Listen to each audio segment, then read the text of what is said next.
Hablemos de este tema, de esta situación que preocupa al país, la aprehensión, los procesos que para muchos se traducen en cacería de brujas, persecución política. El CONADE se ha pronunciado, el Consejo Nacional Democrático, que en Cochabamba tiene como portavoz a don Alejandro Almaraz, nuestro primer invitado en Noche a Noche. Estamos en contacto con su portavoz, su representante en Cochabamba, don Alejandro Almaraz.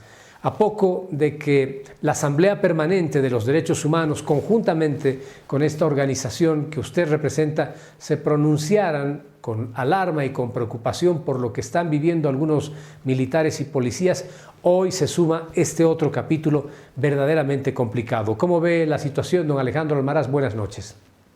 Muy buenas noches, Mauricio, y buenas noches a la teleaudiencia. La vemos pues con muchísima preocupación, mucho pesar, pero sin miedo, sin miedo.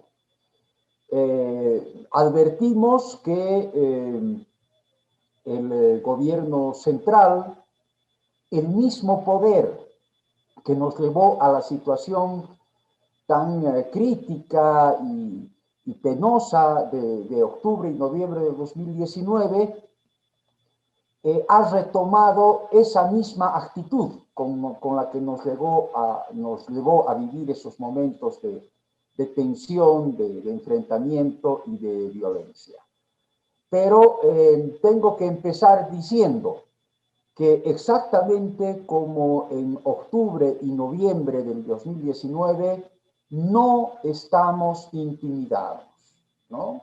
Al señor Arce, más que Arce, a Evo Morales, que parece ser quien efectivamente manda, le queremos dejar muy claro, no nos intimida, y yo me atrevo a asegurarle al señor Evo Morales y a todos sus empleados, a sus subordinados en el Palacio de Gobierno, en los tribunales de justicia, en el Ministerio Público, nos tendrán en las calles muy pronto. Y si quieren resolver estos conflictos creados por ellos mismos por la vía de la represión, que vayan habilitando, no sé, cuarteles, donde nos tendrán presos, a los que nos vamos a ir movilizando en las cantidades que ya ellos han visto. Es decir, no nos van a hacer renunciar por la vía de la intimidación al derecho que tenemos de vivir en democracia. Nosotros queremos elegir a nuestros gobernantes. No nos vamos a contentar a título de socialismo con el gobierno perpetuo de camarillas, de narcotraficantes, delincuentes como los de Venezuela, o ancianos dementes como los de Cuba. No. Nosotros tenemos el derecho de elegir a nuestros gobernantes, de tener libertad, de vivir en democracia, y vamos a pelear por esos derechos. Lo que están haciendo con esto, señor Evo Morales, señores capangas, esbirros de Evo Morales, al contrario de aplacarnos, es activarnos. Nos están activando en nuestra convicción democrática y nos están sacando a las calles. Allí estaremos. Esto es lo que tengo que decir, Mauricio, como CONADE, a partir de la constatación de que aquí no hay actos correctos en la administración de justicia, en la persecución de los delitos, sino ajustes de cuentas por el pecado que es para ellos movilizarse, actuar para impedir la instalación de una dictadura. Respecto a los oficiales de las Fuerzas Armadas y de la Policía, la posición que hemos adoptado como CONADE y que ha sido muy claramente expresada por doña Amparo Carvajal es muy clara. No ha habido un delito por el cual se tenga que perseguir a estas personas. En primer lugar, golpe de Estado no es una figura penal, no es un tipo penal. Tendrían que especificar cuáles son las acciones delictivas tipificadas en el Código Penal que ellos están persiguiendo. Pero al margen de eso, todos sabemos, y ellos, tal vez hasta mejor que nosotros, que aquí no hubo golpe de Estado. Hubo un levantamiento masivo de la ciudadanía en contra del fraude y en defensa de la voluntad popular, ante la cual Evo Morales no tuvo la entereza ni la valentía de responder como se habría esperado del líder revolucionario que presume ser, ¿no? Se rindió ante ese levantamiento y fue él quien renunció y se escapó bien lejos, hasta otro continente. Eso no es un golpe de Estado. Eso no es un golpe de Estado, es un levantamiento ciudadano. De manera que lo que se está haciendo no es castigar delitos cometidos por estos oficiales, sino ajustarles cuentas. ¿Por qué? ¿Qué es lo que no se les perdona a los oficiales que están siendo perseguidos, de la policía y de las Fuerzas Armadas? No es tal golpe de Estado, es muy concretamente, y esto tenemos que saberlo todos, es el no haber salido a reprimir ese levantamiento ciudadano, no haber ejecutado el libreto criminal que se ejecutó en Nicaragua y en Venezuela y que fue concebido en La Habana. Ya sabemos por las propias confesiones de Evo Morales que es en La Habana donde se planifica conjuntamente entre estos gobiernos de la internacional criminal, ¿no? Lo que para ellos es defensa de la democracia y no es otra cosa que la instalación de dictaduras, narcotraficantes, como son la de Venezuela, la de Nicaragua y como la que se quiere instalar en Bolivia. Bueno, ese libreto elaborado en La Habana significaba la vulneración de la voluntad popular, en primer lugar, desacatando en el caso boliviano la voluntad popular del 21 de febrero, haciendo fraude, pero como era obvia la reacción ciudadana, estaba previsto aplacar esa reacción por la vía de la sangre, como se lo ha hecho en Venezuela con miles de muertos y en Nicaragua con cientos de muertos. Eso se tenía que hacer acá y se comenzó a hacer. 11 ciudadanos por lo menos fueron asesinados en octubre del 2019 por los grupos de choque, por los francotiradores masistas que han sido puestos en libertad y hoy gozan de plena impunidad. Se acusa y se quiere encarcelar a jefes militares por no haber salido a reprimir y se libera de la cárcel y se da plena impunidad a extranjeros que vinieron a asesinar como francotiradores a ciudadanos bolivianos que se movilizaban pacíficamente contra el fraude.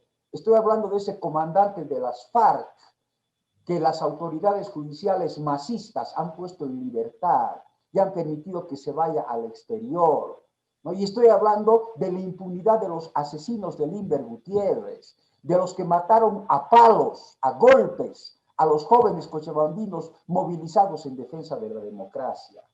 Eso es lo que no se les perdona.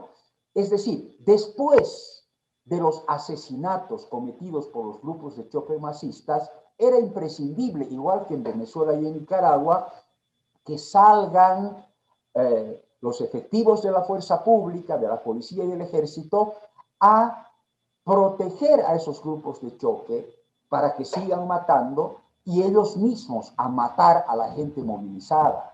Y no quisieron hacerlo. Y llegará el momento en que tengan que decir su verdad estos oficiales injustamente perseguidos y tengan que decir lo que fue a imponerles Quintana a los cuarteles de la policía y el ejército. Ese nefasto, ese patético personaje que quiere retomar el control del ejército. ¿Qué fue a exigirles Quintana? Bueno, por no hacerle caso a Quintana, por no salir a ensangrentar a su pueblo para imponer una dictadura, es que se los está persiguiendo, ¿no? Y con ello, Mauricio y queridos conciudadanos, no solamente se está cometiendo una grave injusticia, Lo peor del asunto es que este es el mecanismo para devolverle a Quintana el control de las Fuerzas Armadas o para dárselo plenamente como nunca lo tuvo. Acordémonos de lo que dijo Quintana en el discurso que dio de cierre de campaña en el Chapare.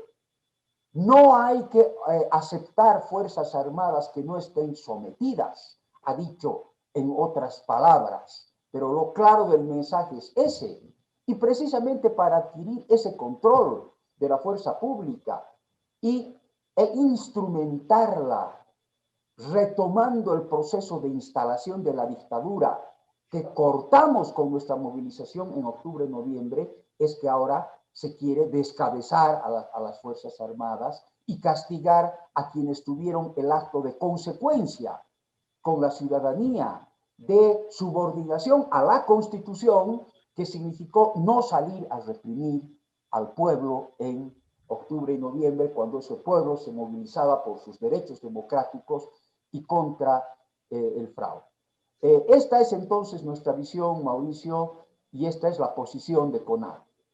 Doctor, ahora, el gobierno insiste en que hubo fraude y se basa en que el país vivió un motín policial y posteriormente el pedido de renuncia por parte de las Fuerzas Armadas.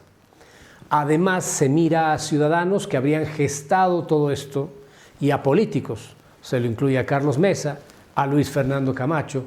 Ayúdeme a comprender, por favor, a partir de esta mirada que tiene el movimiento al socialismo, el gobierno y de pronto hasta la justicia, ¿cuál es el rol de golpistas que podrían haber jugado Yanine Áñez y sus ministros?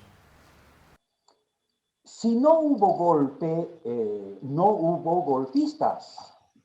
Esto es de lógica elemental. Pero suponiendo, don Alejandro, suponiendo que hubiese habido un golpe de Estado, pues lo dieron, según la teoría del movimiento al socialismo, Mesa, Luis Fernando Camacho, los policías y los militares. Fruto de eso viene el gobierno de Yanine Áñez. Entonces, ¿cómo ve usted esta medida de golpistas para quienes asumieron el poder tras ese supuesto golpe? O sea, como que tampoco encaja la cosa. La veo disparatada, Mauricio, porque no se basa en los conceptos con los que corresponde concebir un golpe de Estado. Un golpe de Estado opera dentro del Estado, por eso se llama golpe de Estado. Determinado órgano del Estado o desde determinado órgano del Estado que frecuentemente son las Fuerzas Armadas, validas de su monopolio de la violencia, se desplaza a un gobierno, se derroca a un gobierno. Insisto, desde el Estado. Un ciudadano común y corriente que no es parte del Estado, que no está administrando ningún órgano estatal, como era Carlos Mesa, por ejemplo, en ese momento, o como era Luis Fernando Camacho, no pueden dar pues golpes de Estado, ¿no? Es decir, un partido como el MAS, con todas las pretensiones teóricas que tiene, con esas legiones de académicos y de cientistas, con la con todas las instituciones que tiene, en fin, con la Claxo, ¿no? No debería argumentar desde el disparate, ¿no? Los ciudadanos comunes, individual o colectivamente considerados, no dan golpes de Estado, harán levantamientos, harán insurrecciones, pero no golpes de Estado, ¿no? Ahora, si se los acusa de complicidad, ¿no? De algún tipo de participación en el golpe de Estado, otra vez volvemos a discutir si hubo o no golpe de Estado. Si no hubo asesinato, no hay asesino. Si no hay golpe, no hay golpistas. Y eso es lo que ocurrió. El desplazamiento del gobierno de Evo Morales no fue determinado por la acción de determinado órgano estatal. Fue determinado por la acción de la ciudadanía movilizada. Ahora, ¿qué es a lo que se han atenido en ámbitos internacionales para mostrar que hubo golpe. La sugerencia del general Calimán de que renuncie a Evo Morales, sin considerar que esa sugerencia fue la última que se hizo detrás del clamor popular, pidiéndole a Evo Morales, primero, que renuncie al fraude y luego que se vaya por asesino. Ojo, las renuncias a Evo Morales, que muchos ignoran, sobre todo en el ámbito internacional, no se debieron al fraude, se debieron a los asesinatos, a que su gente salió a las calles convocada por él y comenzó a matar. Asesinaron a la gente en Montero, en Cochabamba, en el Altiplano, no me acuerdo exactamente el lugar donde asesinaron a 3 personas por parte de francotiradores. Y eso fue lo que determinó la salida de Evo Morales. No la sugerencia de Calimán, que si no la hacía, no cambiaba el... Si Calimán no le sugería renunciar a Evo Morales, ¿hubiera dejado de renunciar? Todos sabemos que no, que hubiera tenido que renunciar igual porque todo este país estaba parado exigiéndole y exigiendo que se respete la voluntad popular. Tanto es así que la sugerencia de Calimán no es asumida por Evo Morales ni como una agresión y mucho menos como un golpe de Estado. Por eso el mismo Evo Morales, a continuación de renunciar, denuncia un golpe no militar, sino cívico, refiriéndose a la movilización de los cívicos, ¿no? Y policial, pero no militar, ¿no? Entonces no existió tal golpe y en todo caso a quien tendrían que estar investigando es sobre todo al señor Calimán. El que tendría que estar aprendido es el señor Calimán y no los oficiales como el almirante Arce de la Armada que está injustamente aprendido. Entonces, eso es lo que una vez más hay que establecer. Aquí no hubo golpe de Estado. Y respecto a la señora Áñez, Mauricio, respecto a la señora Áñez, ella ha sido una presidenta interina constitucional. O en todo caso, si se quiere discutir lo de la constitucionalidad de su mandato, ha sido pues un mandato posibilitado por la mayoría parlamentaria del MAS. Ahí quería ir, don Alejandro, precisamente ahí quería ir, porque me imagino que si la ley es para todos, también tendrán que citar a todos los asambleístas del movimiento al socialismo que en ese contexto dieron luz verde para el mandato de Áñez y además estuvieron presentes como diputados y senadores en ese gobierno que ellos llaman de facto. Así es, porque tengamos muy en cuenta la responsabilidad de esos asambleístas, empezando por la alcaldesa electa por abrumadora mayoría en el Alto, la señora Eva Copa, el señor Sergio Choque, no es la de un ciudadano cualquiera que puede estar absolutamente disconforme con un gobierno por considerarlo de facto, golpista o dictadura, pero no tiene más remedio que aceptarlo porque le ha sido impuesto. Este no es el caso. Ese gobierno interino salió de la Asamblea Legislativa.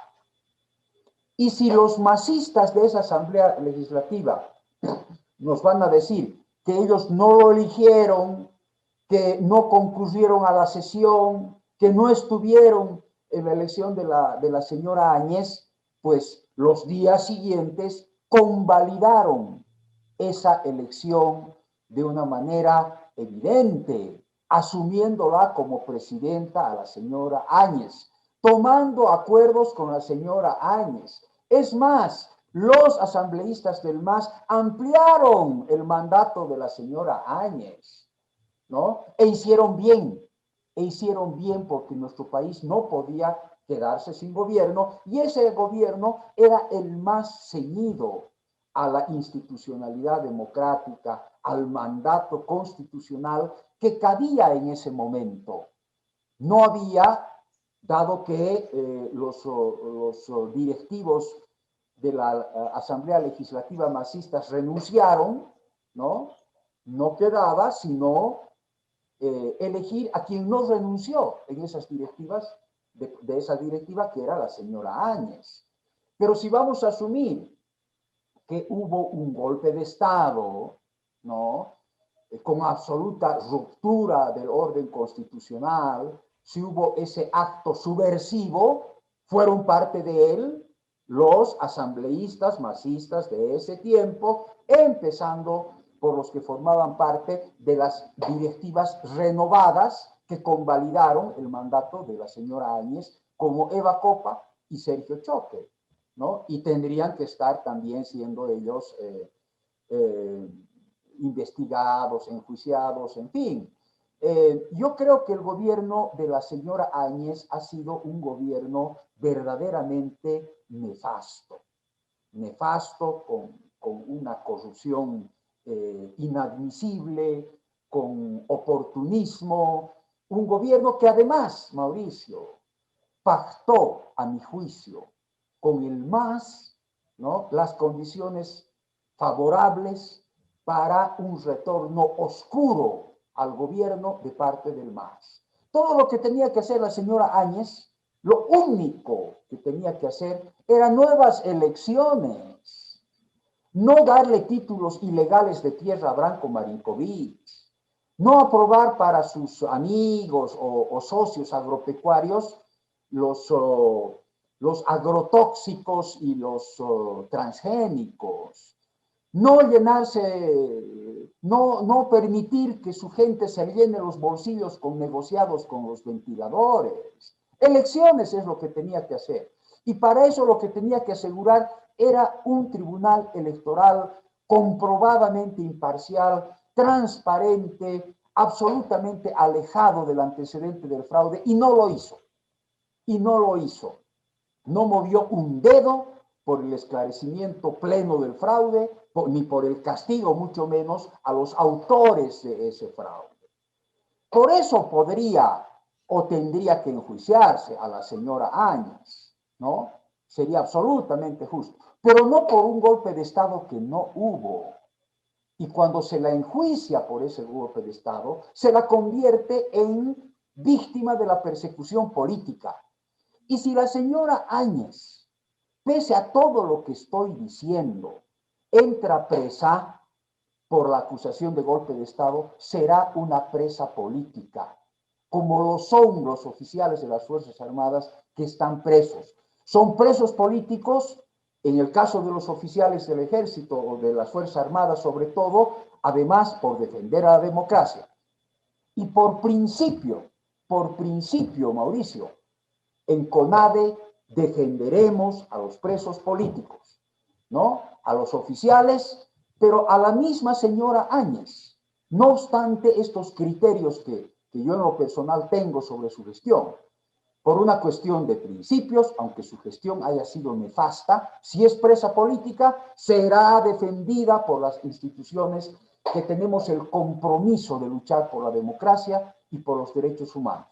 Y lo haremos con todo compromiso y en las calles. Ese es el tema, don Alejandro, que el CONADE está hecho precisamente, ha sido constituido con profundos valores democráticos y de de respeto a los derechos humanos. Quiero agradecerle por haber aceptado esta invitación esta noche para hablar de un tema que de verdad es muy delicado en este momento en el país. Gracias, don Alejandro Almaraz. Gracias a usted, Mauricio.